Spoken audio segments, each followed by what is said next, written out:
Hello Libra, thank you for joining me for your weekly forecast for week commencing the 22nd of October. This week begins with the Sun moving on Tuesday into the sign subsequent from yours. So in terms of your Sun's journey, this is the second solar house, which is very much to do with everyday resources. It's to do with the foundations your world is built upon. Now you already have Mercury in this location, and Venus, your ruler, has spent some of this month tracking backwards in this area too. Because of this, there may have been a situation this month where you have been rethinking some of your values, or you've encountered someone who's not understood where you're coming from, or possibly you have found that your self-discipline around calorific goodies has certainly dropped to a bit of a low because you've really appreciated the more luxurious side of eating and drinking. However, if you are owed any money, the combination between Venus and the Sun this week is going to give you a special aura that can attract goodness to you. So some kind of good news could ping in for you. But it is true to say that on Wednesday there is a full moon. So this suggests that if something in your budget is a little bit out of kilter, so in other words, you're spending a bit more in the here and now and not taking so much notice of something further down the track, such as savings, pensions, anything to do with property or business or shared resources, someone could surprise you with a sudden viewpoint, about turn, or change of plan. So just be aware that something could alter.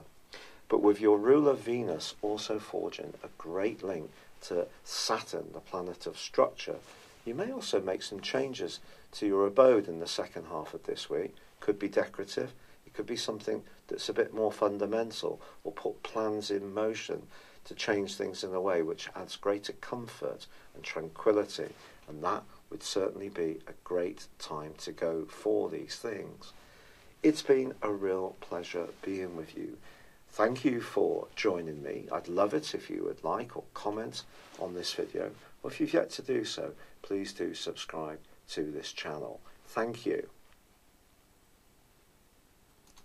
Hello Libra, thank you for joining me for your monthly forecast for October. The Sun and Mercury begin this month in your zodiac sign. This gives you an awesome opportunity to take a firmer grip on your life direction. Your focus very often is on balancing your needs with those of the people that you care about. You can be the arch diplomat. But also, you're a cardinal sign, which gives you real power. That's one of the qualities. Of course, you're also an air sign, so you're an ace communicator too. So at the start of this month, the challenge for you is to try to raise your profile, take your plans, the things that are important to you, more seriously. Now there is on the 2nd a quarter moon in the sign of Cancer. Your emotions are going to be closer to the surface, and it may seem that someone in a position of influence, perhaps a governmental agency that you have to interact with, a boss, an organisation, a job, someone who works for you. It could be an older relative, or perhaps someone in a local organisation that's dear to your heart. They may try to resist this more independent, single-minded approach that you're showing. Then, of course, your ruling planet is Venus. Gives you that lovely appreciation of class, taste, and it is going to go into retrograde on the 5th in the sign of Scorpio, which is deep and passionate. Your attitude to sensuality and intimacy is going to come under the astral microscope through to the end of the month, but I think it could be finances that may need rethinking too, because Venus could slow this part of your life down, or at least see you rethinking something that in the past had been something you automatically wanted to do. And it may come down to just how much you're enjoying something, how much pleasure you get, because remember, Venus is the planet of sublime pleasure. So some rethinking perhaps is set to go on there, but Venus is also squaring up to Mars in the first 2 weeks of this month. Now Venus and Mars across the 2nd and the 5th house axis points towards exuberance, it points towards generosity, It points to lustiness.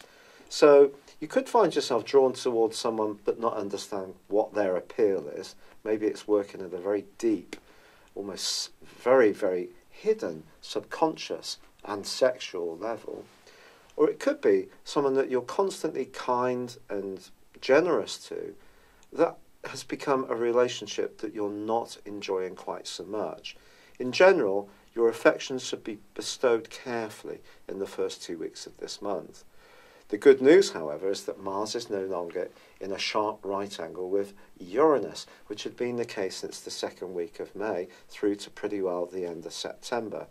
Now that was even more complex in some ways because there was a clash between your desire to express your individuality, your creativity, your flair, to get the things that make you feel happy in life against the things that you were really committed to. And that may have seen you, again, not quite sure of following the same pattern of being the giver. But all this giving stuff is really going to come up to the fore on the back of the new moon in your sign on the 9th. Ordinarily, a new moon is wonderful to launch things, to raise your profile, give yourself a glamorous makeover, to think about yourself in a more dynamic way, and this one still can be. However, it is compromised by the dreamy, distorting energy of Neptune, which has really been challenging you since 2012, because that part of you that can be a giver has really been pulled even more into the open by Neptune's self-sacrificing nature. This is the part of your horoscope, the 6th house, is where we do our best for others, and Neptune is very sympathetic.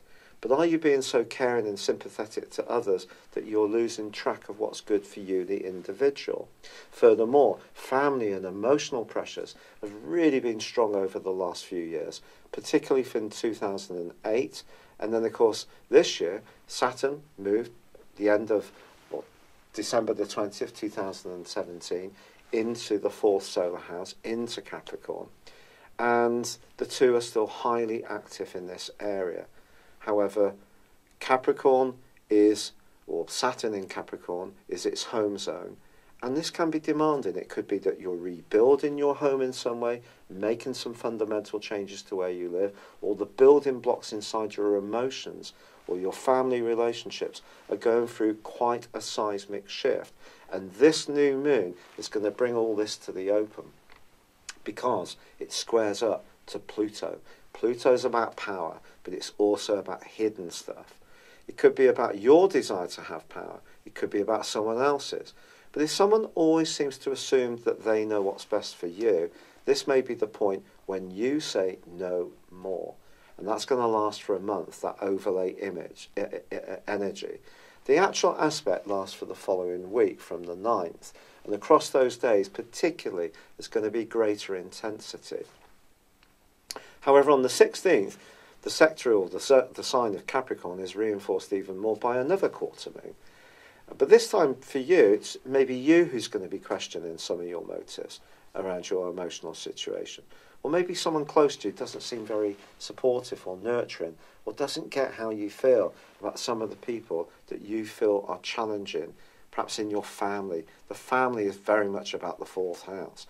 Or perhaps you're just having a lot of big thinking about what happened to you when you were a kid, the messages that were put into you as by your parents and how that shaped you.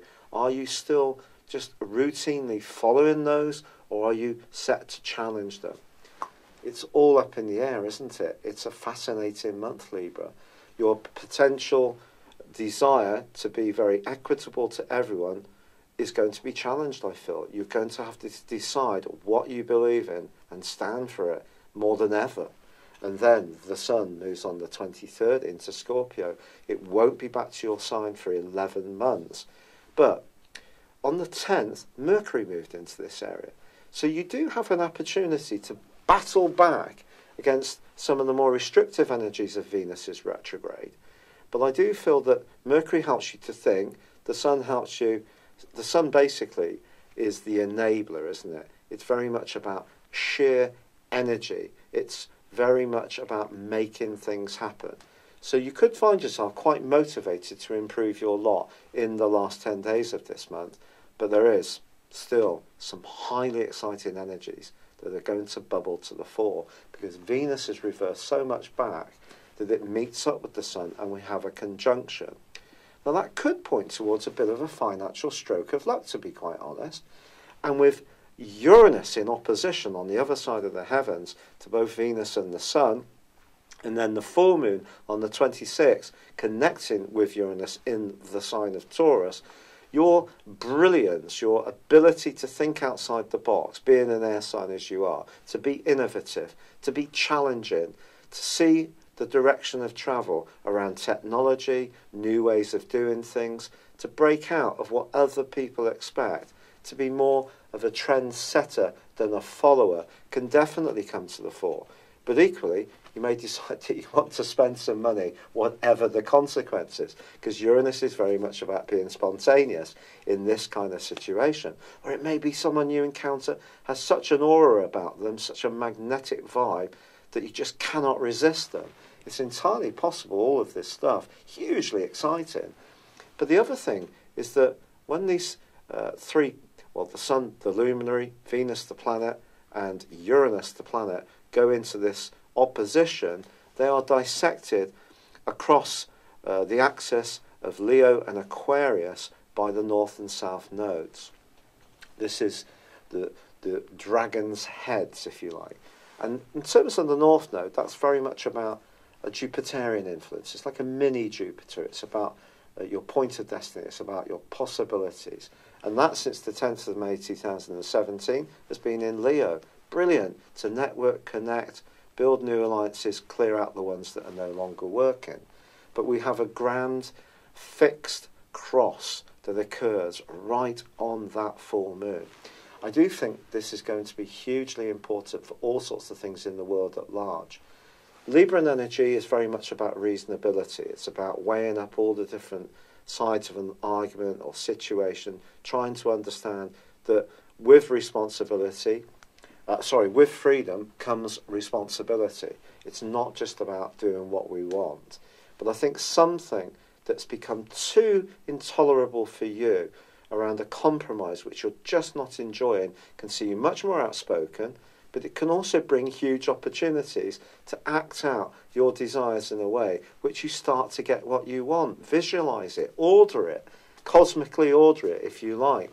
And from the last day of the month, Mercury moves into Sagittarius, which is going to see your mind quicksilver sharp, and you can start to really get even more excited about some of the opportunities coming your way.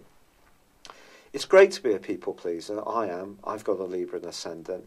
Do you know, I think I spent so much of my life worrying about what other people think. And it's so important to be sensitive to others, to be caring, to be compassionate, to do our bit for society, to be a thoughtful person, but not to the point that it diminishes your individuality. And there are challenges coming from your own emotions, from the family, from where you live, or it could be around a relationship, around what you value, what someone else values. It may be about your ability to manifest new monies, or to come to terms with monies that no longer are working for you. But this is a time of opportunity as well. And it's an exciting time, and one you should try to grab with both hands. I've really been struggling with the rheumatoid arthritis, and I'm so grateful for all the kind messages, suggestions and support. I'm listening to all those natural ones. I'm doing so much. Serepites, I'm doing turmeric, heated of course. I'm doing ashwagandha tea. I'm, taking fish oil. And cherry is supposed to be very good for us too, taking that. And it isn't working. The rheumatoid arthritis is aggressive. The first drug they put me on hasn't worked. I've had to go on steroids because I was in so much pain. And now, if this latest push that I'm doing using CBD oil as well doesn't work, I will have to go on methotrexate, which is a chemo drug. So all your support and warmth has meant so much. I'm so, so grateful. And I wish you all the best for 2018's October. For now, good luck and goodbye. Hello, thank you so much for watching my video. I'd love you to join me at my Horoscope Ace app. You can find this at www.horoscope-ace.com.